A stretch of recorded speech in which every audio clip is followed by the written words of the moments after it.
खाने वाला order ready हुआ? हाँ।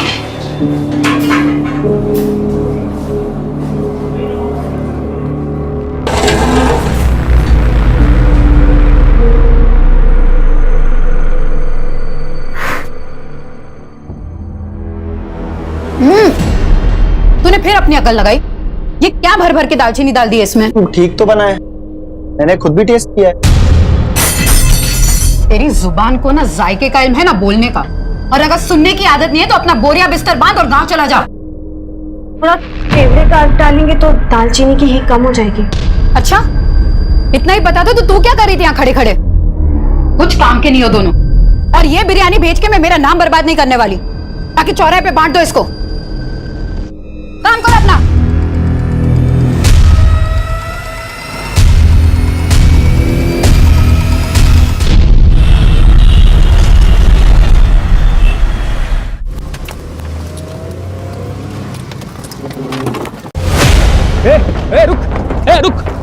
रुक इधर आ। साले रुक। साले तुझे बड़ा शौक है ना लड़की बनने का, हैं? अभी तुझे तेरा बताते किसे कहते हैं। साले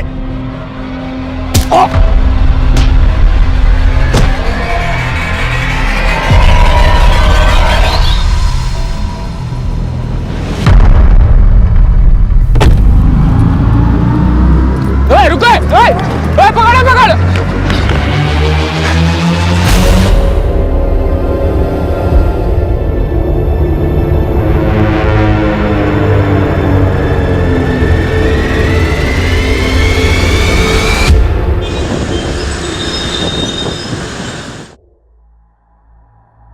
हिना जी, 5 नवंबर को हमारी कंपनी एक बड़ा इवेंट ऑर्गेनाइज करने जा रही है। 5000 लोग आपकी बिरयानी का लुत्फ उठाएंगे। इस बार कोई कसर मत छोड़ना। दिवाकर जी, इतने सालों से आपके मेहमानों को परोस रहे हैं, कभी कोई कसर छोड़ी है जो आप छोड़ेंगे? लेकिन इस बार एक खास डिमांड है। आपकी खिदमत का मार्जिन बढ़ाना है क्या? नहीं, बस खिदमत का तरीका बदलना है। इस बार परोसने वाले लड़के नहीं, लड़कियां होनी चाहिए।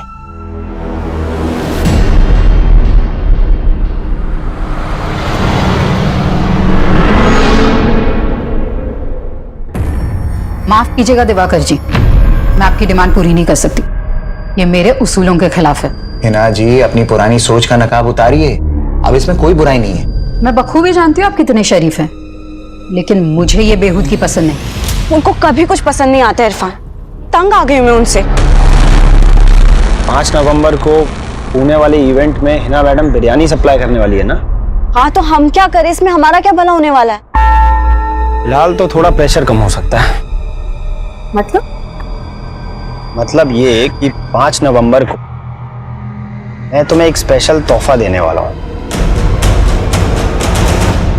गम और खुशी भी तोहफे हैं जिंदगी के, सबको मिलते हैं। पर कुछ तोहफे ऐसे होते हैं जिन्हें अनरैप करने की हिम्मत नहीं होती हम में। लेकिन अब मैं ये हिम्मत करना चाहती हूँ। मैं वो नकाब अब उतार देना चाहती हूँ। दुनिया को दिखा देना चाहती हूँ कि मैं भी पत्थर नहीं हूं।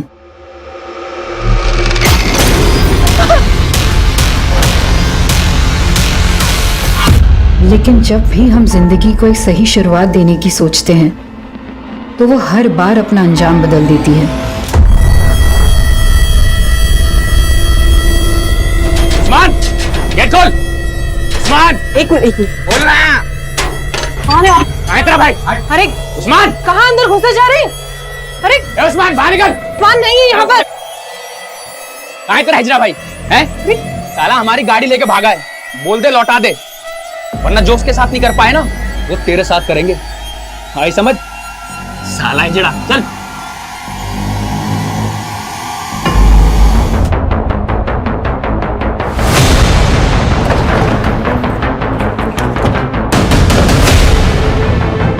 हटिए। चलो खोलो।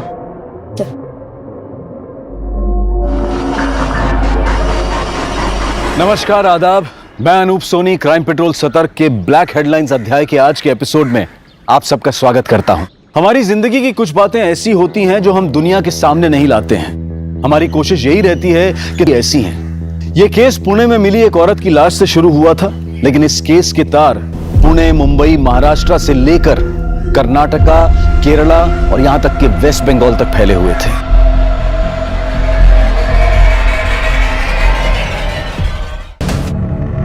सर, इसके पास फोन, पर्स, आईडी कुछ भी नहीं है। बॉडी को जिस तरह यहां बोरी में डालकर डंप किया गया, कातिल ने इसकी शिनाख्त का कोई क्लू नहीं छोड़ा होगा।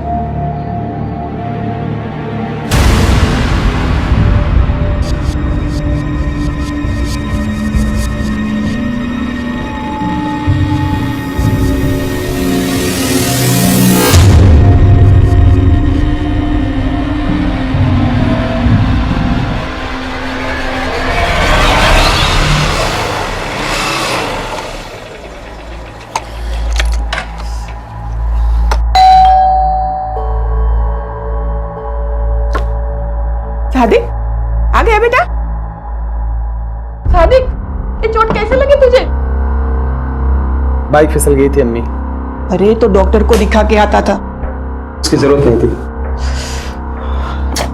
कर लूंगा। कहाँ गया था तू? कल सुबह से घर से निकला था और अब लौट रहा है। क्यों मरा जा रहा है उस लड़की के लिए?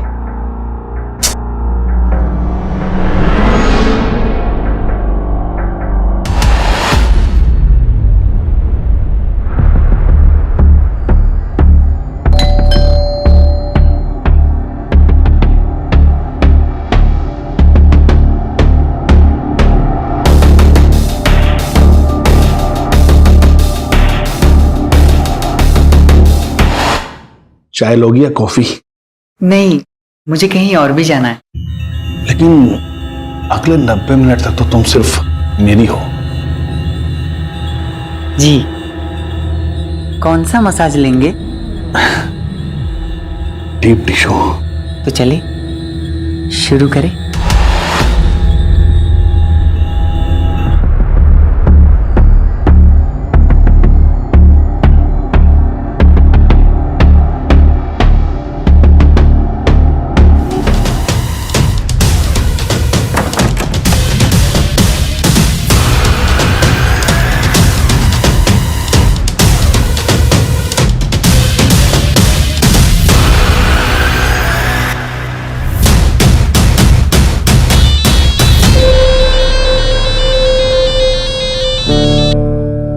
हेलो, उस्मान कहाँ है तू? हाँ दीदी, मैं थोड़ा काम में फंसा हूँ, मैं आपको कॉल करूँ? देख, झूठ मत बोल। और ये गाड़ी किसकी उठाई तूने? अरे दीदी, मैं झूठ क्यों बोलूंगा आपसे? अच्छा, आप थोड़ी देर रुको ना, मैं आपको कॉल करता हूँ, ठीक है? बाय दीदी। अरे उस्मान सुन।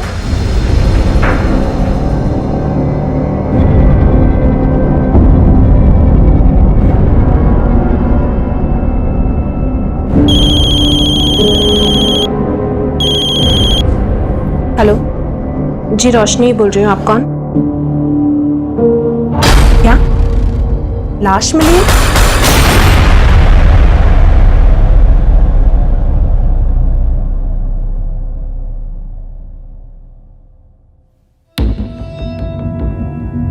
सर, इस औरत के सर और माथे पे जो जख्म है उसमें स्टोन के कुछ टुकड़े मिले हैं। मतलब इस औरत के सर पर किसी भारी पत्थर से लगातार वार किया गया, लेकिन इस औरत के नेक बोन में भी फ्रैक्चर है और हत्या गला दबाकर ही की गई है और इसकी हत्या तकरीबन 60 से 65 घंटे पहले हुई होगी। 60 से 65 मतलब 5 नवंबर को। रेप के कुछ हैं? नहीं सर, ऐसा कुछ नहीं है, पर हाँ, इसके पेट में प्रेगनेंसी के मार्क्स हैं। शायद 2 या उससे ज्यादा बार डिलीवरी हुई है। मतलब ये औरत शादीशुदा हो सकती है? जी सर। माँ, बीवी, बहन, बेटी, मैंने औरत की जिंदगी का हर रिश्ता जिया, लेकिन मेरा वजूद हमेशा प्यासा रहा, उस प्यार का जो हमेशा मुझसे छीन लिया गया। मिजाज ही बदल दिया तुमने। पकोड़े जैसी चीज को रोज नया टेस्ट दे देती हो। मेरे अब्बू का हुनर है, कभी जबान तो कभी हाथों में उतर आता है।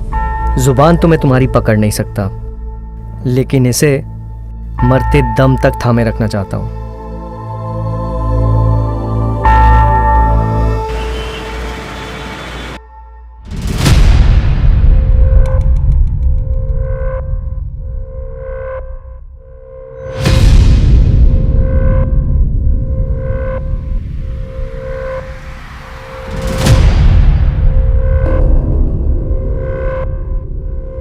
ये नहीं, ये वो नहीं।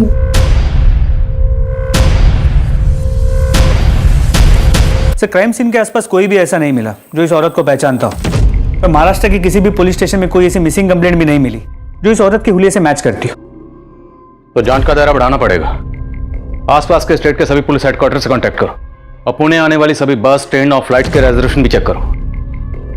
और पुणे के सभी ज्वेलर से पता करो ये पायल कहां से खरीदी गई और किसने खरीदी। सर, हिना की पहचान पता करने का हर जरिया अपनाया जा रहा था, लेकिन फिलहाल कहीं से कोई भी लीड नहीं मिल रही थी, जो पुलिस को यह सोचने पर भी मजबूर कर रही थी कि कहीं हिना के मर्डर में उसके किसी करीबी का तो हाथ नहीं था। फटाफट करो इसको। अरे कितना वक्त लगा रहे तुम लोग, फटाफट करो। दिखाओ, 1 बजे तक डिलीवरी करना है माल। फटाफट काटो बेटा, जल्दी से। और सुनो, हिना नहीं है तो ये मत समझना कि छूट मिल गई है, ढिलाई नहीं होगी कोई। फटाफट काम करो और जो कुछ होगा मेरे हिसाब से होगा यहाँ पे, समझ गए ना? फटाफट करो काम। आदाब, ये क्या बदतमीजी है? आदाब, आदाब, आदाब, दरवाजा खोलो। आदाब, दरवाजा खोलो। आदाब।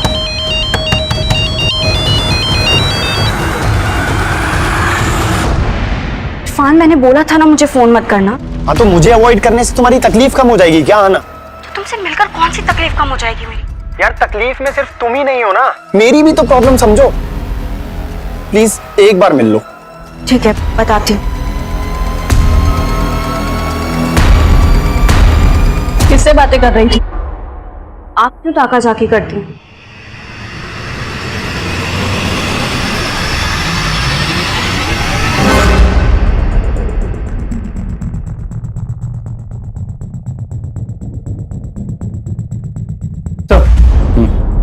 सर, कहीं से कोई लीड नहीं मिल रही है और अब शौकरा वाले भी लाश का अंतिम संस्कार करने की परमिशन मांग रहे हैं। उन्हें थोड़ा वेट करने के लिए कहो। मैंने चेक किया, इस पायल का डिजाइन है वो कर्नाटका के मैसूर की स्पेशलिटी है।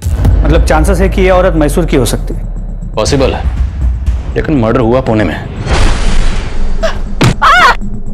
एक काम करो, जिस एरिया में हमें लाश मिली उस एरिया का डंप स्टडी करो। हो सकता है मर्डर के वक्त इस औरत का फोन एक्टिव रहा, और मैसूर में यह पता करने की कोशिश करो कि पायल कहां से खरीदी हो सकती है। जी सर। जब किसी परिवार का कोई सदस्य लापता हो जाता है तो पूरा परिवार उसकी खोज में जुट जाता है, लेकिन क्या हिना के परिवार वाले भी उसकी तलाश कर रहे थे? 1 महीने से ज्यादा का वक्त गुजर चुका था और हिना के शव को अंतिम विदाई देने वाला कोई सामने नहीं आया था। वहीं पुणे से लगभग 2000 किलोमीटर दूर कोलकाता में रोशनी नाम की एक औरत ने अपने पति की गुमशुदगी की रिपोर्ट लिखवाई थी और उसे लगातार कई लाशों की शिनाख्त के लिए बुलाया जा रहा था। 4 राज्यों तक फैले इस केस में ऐसे कई चेहरे थे जो इस केस को और भी रहस्यमयी बनाने वाले थे, लेकिन फिलहाल पुणे पुलिस कर्नाटका के मैसूर शहर में इस केस की कड़ियां ढूंढ रही थी। लेकिन किसी भी सुनार से यह पता नहीं चल पा रहा था कि वो पायल कहां से बेची गई होगी। वहीं पुणे में क्राइम सीन के एरिया का डंप डेटा भी निकाला जा रहा था। वहीं पुणे से लेकर मैसूर तक के लोकल अखबारों में हिना की तस्वीरें छपवाई गईं और जगह जगह उसके पोस्टर चिपका दिए गए थे। और जल्द ही एक ऐसा आदमी सामने आया जो हिना को जानता था।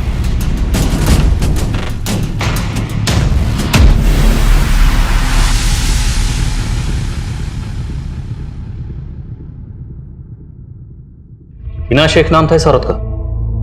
जी साहब, ये मेरी दूर की भाभी लगती हैं।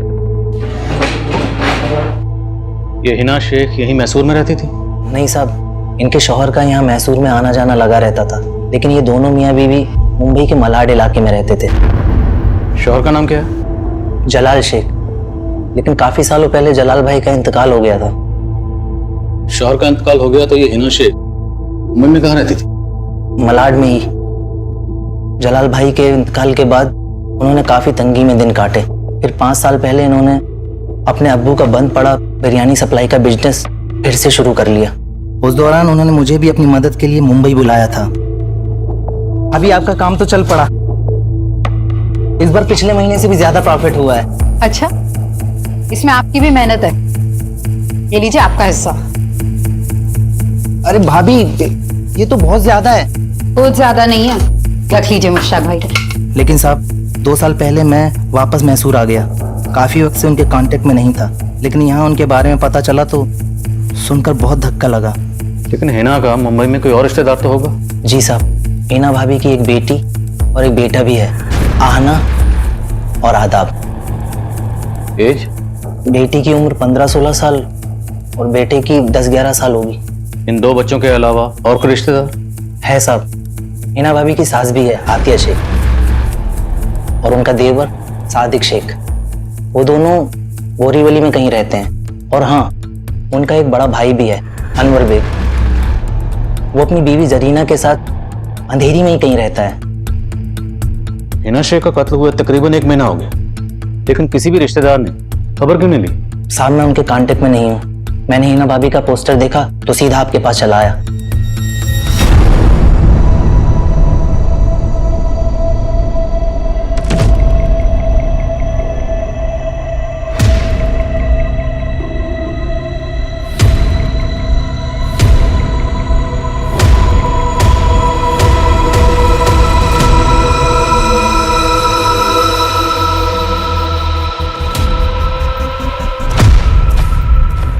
आपको गलतफहमी हो रही है सर। हमने तो हिना की गुमशुदगी की रिपोर्ट भी लिखवाई थी। कौन से पुलिस स्टेशन में? जी, मलाड पुलिस स्टेशन में। FIR भी लिखवाई है सर, ये देखिए। आपने FIR में लिखवाया कि हिना 5 नवंबर की सुबह नासिक गई थी। हाँ, वो आना से नासिक के बारे में बोल के निकली थी। लेकिन हमें हिना की लाश यहाँ 6 नवंबर को पुणे में मिली। हिना पुणे क्यों आई होगी? यहाँ कोई है जिससे मिलने आई होगी? सर, पुणे में LNC नाम की एक इवेंट कंपनी है। अम्मी इनके इवेंट्स में बिरयानी सप्लाई करती थी। 5 नवंबर का भी ऑर्डर था, पर घर से निकलते वक्त अम्मी बोली कि वो नासिक जा रही है। आदा, बेटा मुझे काम से नासिक जाना, आने में देर हो जाएगी। दोनों भाई बहन लड़ना मत।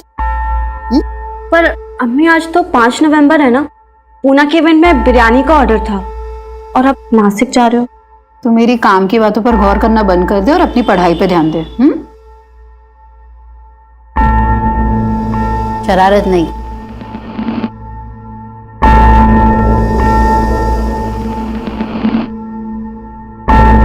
अम्मी, झाग नहीं करोगे?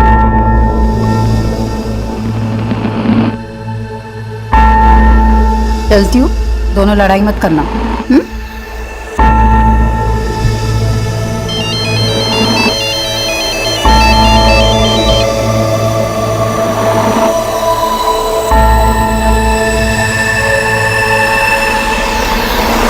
हाँ ना, तुम्हारी अम्मी का किसी के साथ कोई झगड़ा, कोई दुश्मनी?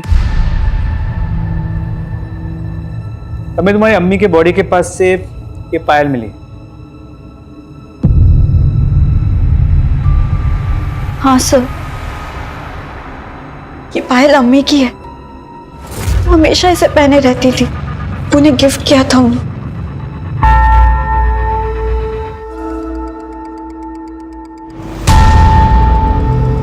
सर, क्या मैं ये पायल ले जा सकती हूँ?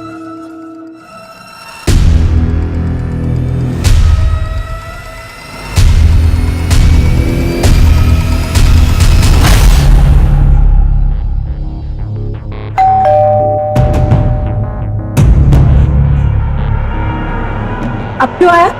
जा, मुझे बहुत काम है ना, बहुत काम मिल गया। क्या काम कर। अरे दीदी, नाराज क्यों होते हो? आपके सिवाय कोई है क्या मेरा? अच्छा चल, मक्खन मत लगा, आजा अंदर। अच्छा दीदी, रफीक भाई कहाँ है? क्या हुआ दीदी, सब ठीक तो है ना? अब तू ये सब छोड़ ना, चल तू बैठ, मैं तेरे लिए अभी चाय पानी लेकर आती हूँ, ठीक है?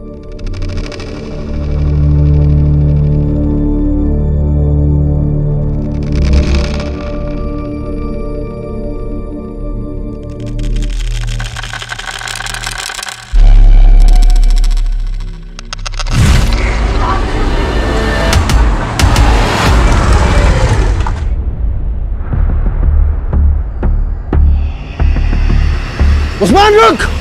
उस्मान!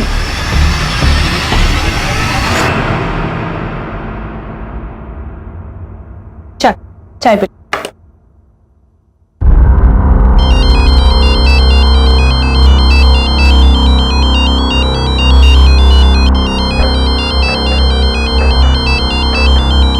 चाय पी, मैं आती हूँ। हेलो, हाँ जी बोलिए। बंका? जी नहीं, मैं किसी बंका को नहीं जानती इंस्पेक्टर साहब।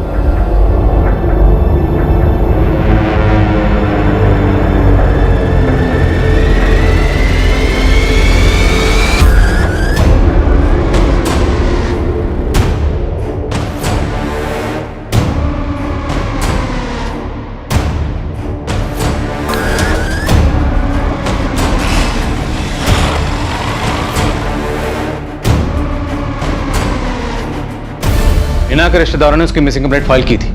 हमें इस बारे में क्यों नहीं पता चला?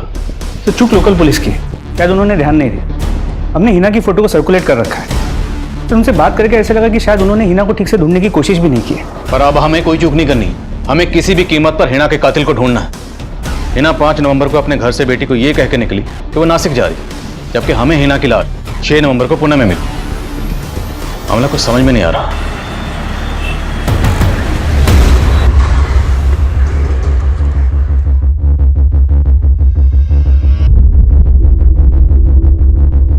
हाँ सर, हमने हिना को 5 नवंबर के इवेंट का ऑर्डर दिया था, लेकिन वो हमारे टर्म्स के मुताबिक काम करने के लिए तैयार नहीं थी, इसलिए हमने ऑर्डर कैंसिल कर दिया।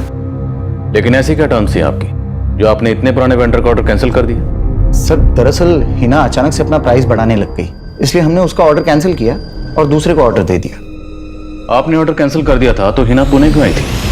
सर वो मैं कैसे बता सकता हूँ? गिनवा के रखो उसको पूरा और भर के रखना इसको ना, संभाल के, ठीक है? हाँ बेटा, मैंने बोला था ना सब संभाल लूंगा मैं। तुम घर जाओ, बिल्कुल फिक्र मत करो, अपना और आदाब का ख्याल रखना। अच्छा, एक और जरूरी बात थी, कंपनी का जो अकाउंट है उसका नेट बैंकिंग का पासवर्ड क्या है? तो वेंडर लोग के फोन आ रहे हैं बार बार पेमेंट के लिए।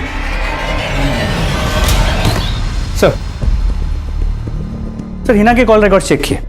5 नवंबर की सुबह उसने 2 बार दिवाकर को फोन किया था और उसके बाद उसका फोन मुंबई से पुणे की तरफ ट्रैवल हुआ और 5 नवंबर के शाम 5 बजे उसका फोन पुणे में स्विच ऑफ हुआ। यानी उसी दौरान जब उसका कत्ल हुआ। सर मैंने इस दिवाकर की फील्डिंग लगा दी है।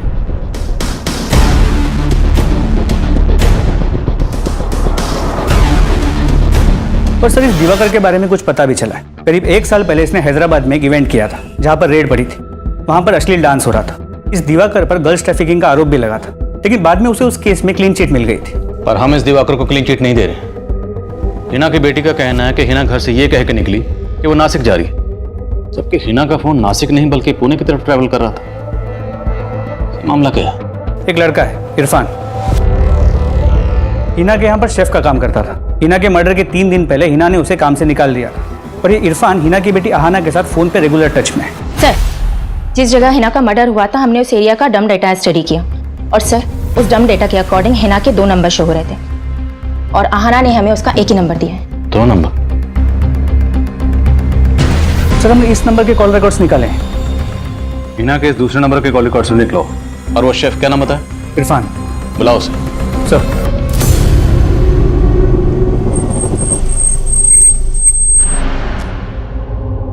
सर मानता हूं कि हिना मैडम ने मुझे जॉब से निकाल दिया था, लेकिन मैंने कुछ नहीं किया है। जॉब से क्यों निकाल? क्यों नहीं बताएगा?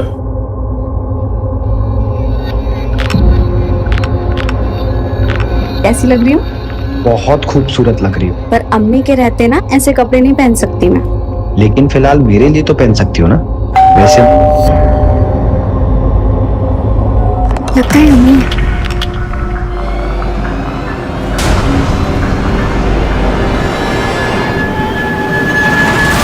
इतनी क्यों देर कर दी तुमने? अम्मी वो मैं वॉशरूम में थी। अच्छा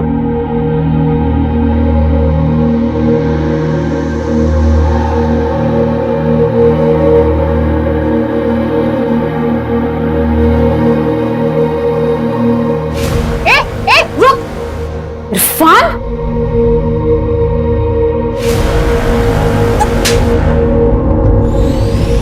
सर दरअसल हिना मैडम को मेरा और अहाना का मिलना पसंद नहीं था, बस इसीलिए उन्होंने मुझे जॉब से निकाला था। फिर तूने क्या किया? सर सच में इरफान ने कुछ नहीं किया। फिर तुमने हमसे झूठ क्यों बोला? तुम्हारी अम्मी नासिक गई थी। जबकि 5 नवंबर को तुम्हारी अम्मी पुणे में थी। सर अम्मी मुझे नासिक का ही बोल के गई थी। बेटा मुझे काम से नासिक जाना, आने में देर हो जाएगी। तुम्हारी अम्मी के पास ये एक और नंबर था जो हमने ढूंढ के निकाला। ये नंबर तुमने हमें क्यों नहीं दिया? अम्मी एक ही नंबर यूज करती थी सर, इस नंबर के बारे में मुझे नहीं पता है। अहाना के अलावा हिना का भाई अनवर, भाभी जरीना, देवर सादिक और सास आतिया, कोई भी हिना के इस दूसरे नंबर के बारे में नहीं जानते थे। सवाल यह है कि हिना अपने इस दूसरे नंबर के बारे में अपने घर वालों से सीक्रेट क्यों रखेगी? कहीं घर वालों में से कोई कुछ छुपा तो नहीं रखा? सर अहाना को देख के लगता तो है कि वो कुछ तो छुपा रही। और वो इरफान, वो भी कुछ ठीक नहीं लग रहा। नजर रखो दोनों पर और हिना के बाकी रिलेटिव्स के बारे में पता करो। सर हिना के दूसरे नंबर के कॉल रिकॉर्ड्स चाहिए। उसके उस नंबर पर सिर्फ एक ही नंबर से कॉल्स आती थी और उसी नंबर पे कॉल्स की जाती थी। सिर्फ एक नंबर? जी सर, और वो नंबर किसी रोशनी मिर्जा के नाम पर उसके कोलकाता के एड्रेस पर रजिस्टर्ड है। सर ये है रोशनी मिर्जा, और अब इसका वो नंबर भी बंद आ रहा है।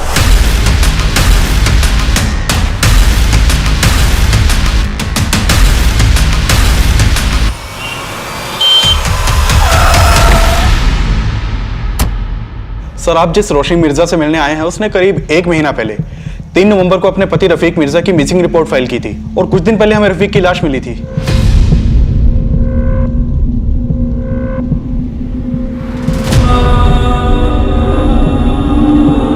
क्या ये आपके पति हैं?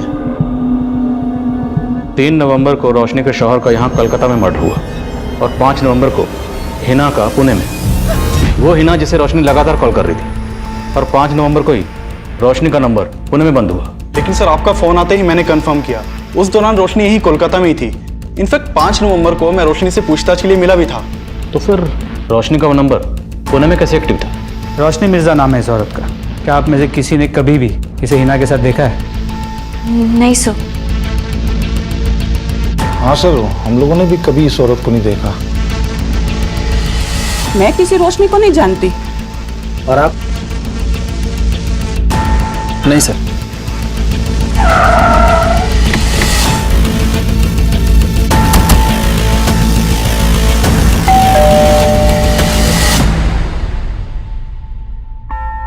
सर मैं ऐसा कोई नंबर इस्तेमाल नहीं करती थी, ये मेरा नंबर नहीं है। लेकिन ये नंबर आपके नाम पर रजिस्टर्ड है और इस नंबर से मुंबई में एक हिना नाम की औरत से लगातार बातें हो रही थी। ये हिना, पहचानते हैं इसे? नहीं सर, मैं नहीं जानती इसको। मैं कभी मुंबई भी नहीं गई हूँ। और पुणे?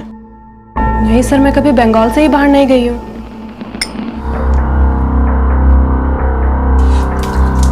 क्यों उस औरत के गम में अपनी जिंदगी बर्बाद कर रहा है और साथ में मेरी भी? उसी के गम में पी रहा हूं अम्मी। अगर उसने मेरे जज्बात को समझा होता तो आज उसका ये हश्र नहीं होता। सादिक, तूने तो उसका ये हाल नहीं किया। जिस दिन हिना की मौत हुई उस दिन तू भी तो यहाँ नहीं था। पूछताछ में सादिक और अनवर पर भी शक करने की वजह मिली है। हिना के गुजरने के बाद अनवर ने जिस तरह हिना के काम पे कब्जा कर लिया, वो शक करने जैसा तो है। इसके अलावा क्या मिला? हिना के कई रिश्तेदारों का कहना है कि जलाल की मौत के बाद हिना के साथ चाहती थी कि सादिक हिना से शादी कर ले, और सादिक जलाल और हिना की शादी के पहले से हिना को पसंद करता था। कहीं हिना के इस हश्र की वजह सादिक की हताश मोहब्बत तो नहीं? और सर ये सादिक 5 नवंबर को मुंबई में भी नहीं था और उस रात उसका फोन भी बंद था। एक मिनट। हाँ बोलो यादव। सर ये दिवाकर तो काफी अलर्ट लग रहा है। घर से ऑफिस, ऑफिस से घर, उसके पीछे जाके कुछ खास हाथ नहीं लग रहा है। उसका फोन भी सर्वेलेंस पे, लेकिन वो कोई गलती नहीं करता। लेकिन हाँ, उसका एक चपरासी है, उसका राजदार है। उसे हाथ में लेते हैं सर, कुछ ना कुछ जरूर बताएगा। ठीक है, तो उसी को हाथ में लेते हैं। सर तुम इस सादिक पे नजर रखो, मुझे दिवाकर में दिमाग लड़ाना पड़ेगा। सर रोशनी के बारे में जो कुछ भी मालूम चला उससे लगता नहीं कि वो कभी मुंबई गई होगी। लेकिन रोशनी के पति रफीक, वो 2 साल पहले तक मुंबई में जॉब करता था। तो हो सकता है रफीक रोशनी का नंबर इस्तेमाल कर रहा। लेकिन सर रफीक का मर्डर तो 3 नवंबर को हो गया था।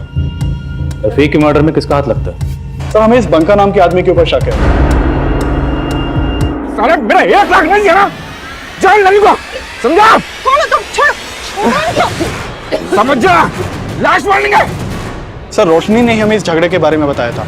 सर रोशनी बंका का नाम नहीं जानती थी, लेकिन उसने बंका की फोटो से उसे आइडेंटिफाई किया था और ये बंका 3 नवंबर से ही फरार है। इस बंका के अलावा और कोई सस्पेक्ट? जी सर। सर हमें रोशनी के छोटे भाई उस्मान के ऊपर शक है। सर जब से रफीक का मर्डर हुआ है ये उस्मान भी गायब है, लेकिन रोशनी नहीं मानती कि उस्मान रफीक का मर्डर करेगा। तो फिर ये उस्मान गायब क्यों है? सर फिलहाल तो इसका कोई लीड नहीं मिला है, लेकिन हम उस्मान की तलाश कर रहे हैं। कहीं ऐसा तो नहीं है उस्मान ही अपनी बहन का दूसरा नंबर इस्तेमाल कर रहा था और रोशनी झूठ बोलकर इसे बचा रही है?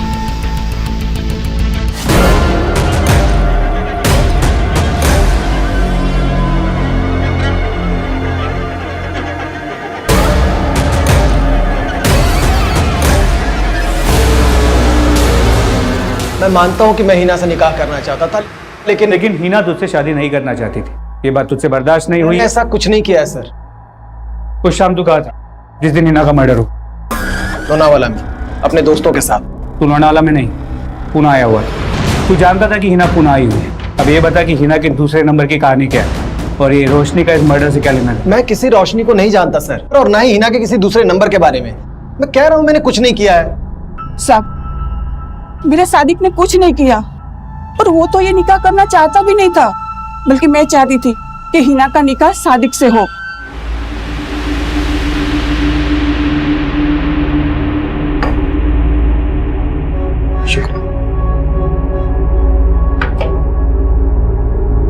देख बेटा, जलाल के जाने का गम कभी नहीं भरेगा, पर मैं तुझे और तेरे बच्चे को ऐसे मायूस नहीं देख सकती।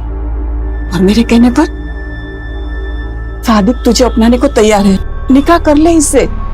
ये आप क्या कह रही हैं अम्मी? सादिक मेरे भाई जैसा है।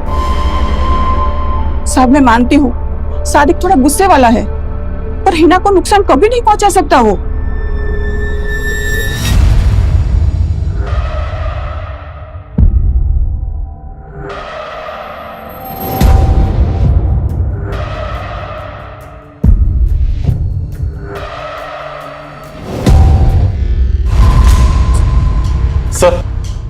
सर आप मान रहे थे कि उस्मान रोशनी का दूसरा नंबर यूज कर रहा होगा, लेकिन यहाँ तो उस्मान का भी मर्डर हो चुका है।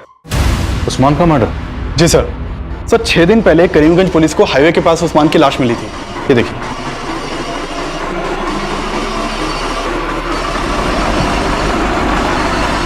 उस्मान को कौन मार सकता है? सर फिलहाल इसकी तो कोई लीड नहीं मिली है, लेकिन एक चौंकाने वाली बात पता चली है कि उस्मान किन्नर था। किन्नर? जी सर, किन्नर के भेष में लुटेरा। ये देखिए सर, जिन लोगों को लूटता था उनके सामने औरत बन के जाता था।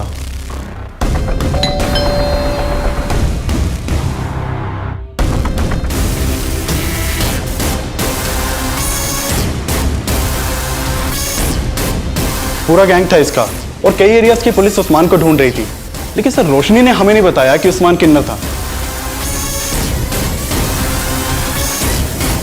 छोड़ो मुझे, आप लोग ऐसे जबरदस्ती नहीं कर सकते हैं। आप लोग जानते नहीं हो कि मैं कौन हूं। चुपचाप बैठ जा।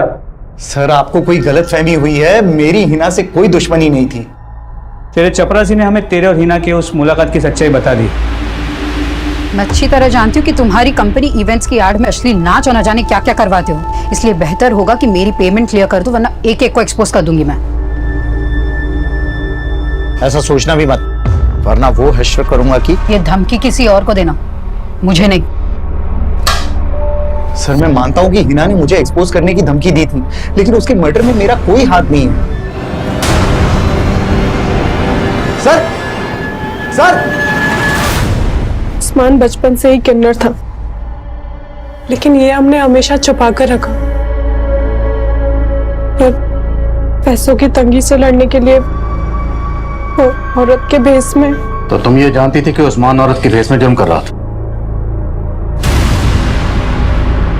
रफीक भी जानता था? उन्हें तो ये भी मालूम नहीं था कि वो किन्नर था, पर एक दिन उन्होंने उसको देख लिया। उस्मान रुक! उस्मान!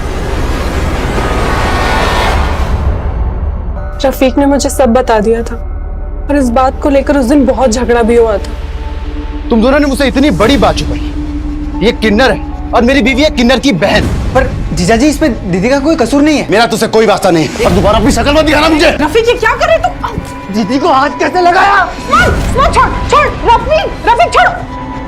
लेकिन मैंने किसी तरह उस्मान से कसम ले ली कि अब वो कोई बुरा काम नहीं करेगा, लेकिन जब रफीक गायब हुए तो क्या? जब रफीक गायब हुआ तो क्या हुआ? सर मुझे पता था कि उस्मान ने ही रफीक को। तुम कहना चाहती हो उस्मान ने रफीक को मारा? सर मुझे शक था, पर मेरा वो दूसरा नंबर वो भी उस्मान ही इस्तेमाल कर रहा था।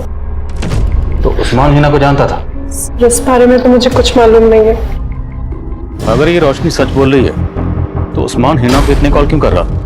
कहीं ऐसा तो नहीं कि हिना को भी उस्मान जिसका इनके साथ काम कर रहा था उन लोगों के बारे में कुछ पता चला? सर उनकी तलाश जारी है। लेकिन रफीक के मर्डर का एक और सस्पेक्ट है, बंका। अगर रफीक का मर्डर उस्मान ने किया है तो बंका क्यों गायब? कहीं ऐसा तो नहीं ये रोशनी उस्मान का नाम लेकर बंका को बचा रही है? लेकिन सर हमें बंका और रोशनी के बीच में ऐसा कोई भी कनेक्शन नहीं मिला था। ये हमें गुमराह करने की चाल भी हो सकती है। हो सकता है बंका रोशनी का दूसरा नंबर इस्तेमाल कर रहा। ये बंका कहाँ फरार है, उस पर कोई लीड? सर बंका का फोन 7 नवंबर को केरल में बंद हुआ था। मैंने केरल पुलिस को बंका की फोटो भेजी थी, लेकिन अभी तक कुछ पता नहीं चला। बंका का फोन जिस एरिया में बंद हुआ मुझे उस एरिया की डिटेल दो और इस रोशनी पर नजर रखो। सर आना बेटा, ये गलत फहमी अपने दिमाग से बिल्कुल निकाल दो कि हमें हिना के बिजनेस का कोई लालच है। हम दोनों यहाँ तुम लोगों के साथ सिर्फ इसलिए हैं क्योंकि हमें लगता है कि हमसे बेहतर परवरिश तुम्हारी कोई और नहीं कर सकता है। हाँ बेटा, हम तुझ पर कोई रोक टोक भी नहीं लगाएंगे। माना कि मुझे अम्मी की रोक टोक पसंद नहीं थी, लेकिन आप लोगों का जबरदस्ती का प्यार दिखाना ना बहुत इरिटेटिंग लग रहा है। अनुज, मैं तुम्हें एक बंका नाम के आदमी की डिटेल्स भेज रहा हूँ। इस बंका का फोन 7 नवंबर को केरला में स्विच ऑफ हुआ था। अपने खबरों को काम पे लगाओ और जरा इसकी डिटेल निकलवाओ। पुणे, मुंबई, मैसूर और कोलकाता के बाद अब पुलिस केरला में इस केस की कड़ियां ढूंढ रही थी। पुलिस का खबरी नेटवर्क बंका को केरला में ढूंढ रहा था। वहीं कोलकाता पुलिस ने उन किन्नरों का पता लगा लिया जिनके साथ उस्मान लूटपाट करता था, और पुलिस रिमांड में उन्होंने कबूल किया था कि उन्होंने उस्मान को उनके गिरोह की आपसी रंजिश में मार दिया था। क्या? आधा हिस्सा? हाँ तो खूबसूरती तो मेरी भी है ना। देख तेरा बहुत ज्यादा हो रहा है, मुझे नहीं बताना चाहिए मुझे। सर खबरियों ने बंका की इन्फॉर्मेशन निकाल ली है, वो दुबई भाग गया है। दुबई भाग गया? जी सर, यहाँ केरला में बंका जहाँ ठहरा हुआ था उस जगह का पता चल गया है। वहाँ फिलहाल कोई अहमद पाशा नाम का आदमी रहता है, हो सकता है उससे हमें कोई बंका की इन्फॉर्मेशन मिल जाए।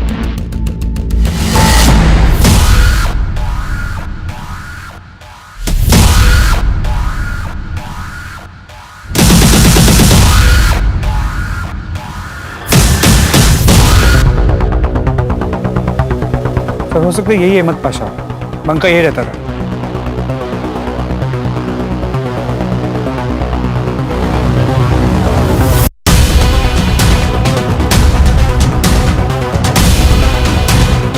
रफीक,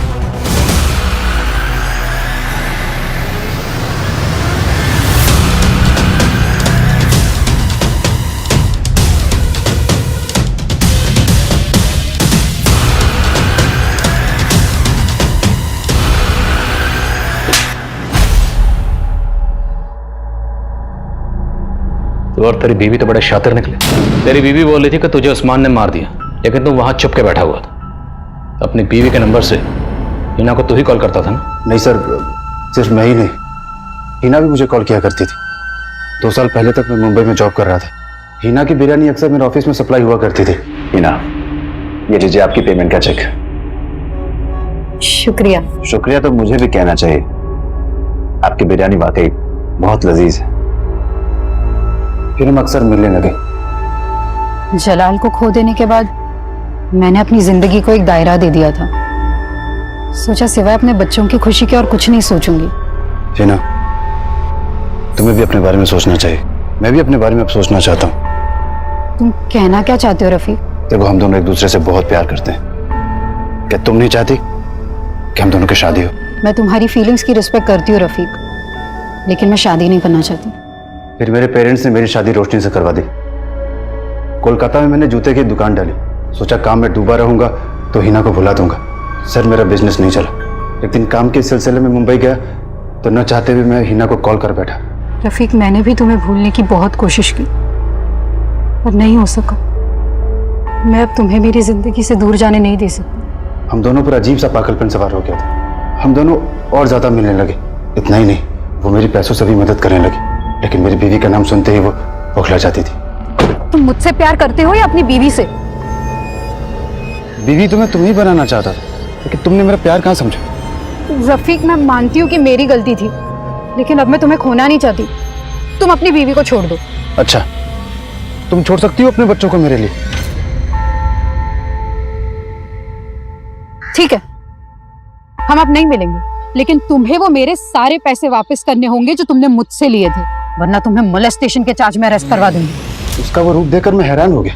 मैं भी उससे छुटकारा पाने का एक रास्ता निकाल लिया। तुमने इस सब के बारे में अपनी बीवी को बताया और तेरे इस प्लान में तेरी बीवी भी शामिल हो गई। सर, रफीक तो मुझे किन्नर की बहन बोलकर हमेशा छोड़ने के ताने देते थे, लेकिन फिर अपने और हीना के रिश्ते की सच्चाई बताकर भी मेरा साथ हमेशा देने का वादा भी किया। सर, रोशनी साथ हो गई तो मैंने हीना को कॉल करके झूठ मूठ का बोला कि रोशनी मेरा साथ छोड़ने के लिए तैयार है। इसके बदले उसे 5 लाख रुपए चाहिए। हीना मान गई और मैंने बंका को भी साथ में ले लिया। और बंका भी तैयार हो गए? सर, मुझे बंका का उधार देना था और उसे उन पैसों से दुबई जाना था, तो मैंने बंका पर प्रेशर डाला कि तू मेरा साथ दे। हीना 5 नवंबर को 5 लाख रुपए लेकर मुझसे मिलने पुणे आ गई। ये लो।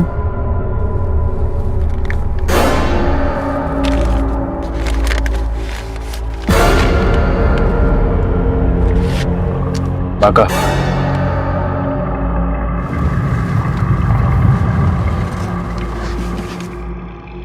गाड़ी क्यों रुकवाई तुमने? उसके बाद बंका 1.5 लाख रुपए लेकर दुबई चला गया। मैं भी दुबई जाने वाला था। केरला में अहमद पाशा के नाम से मैंने अपना पासपोर्ट ही बनवा लिया था। वीजा लगने की देरी थी कि आप लोग आ गए। अब तेरा वीजा हम लगाएंगे, इस जेल का, वो भी लाइफ टाइम। सड़े यहां पे आप।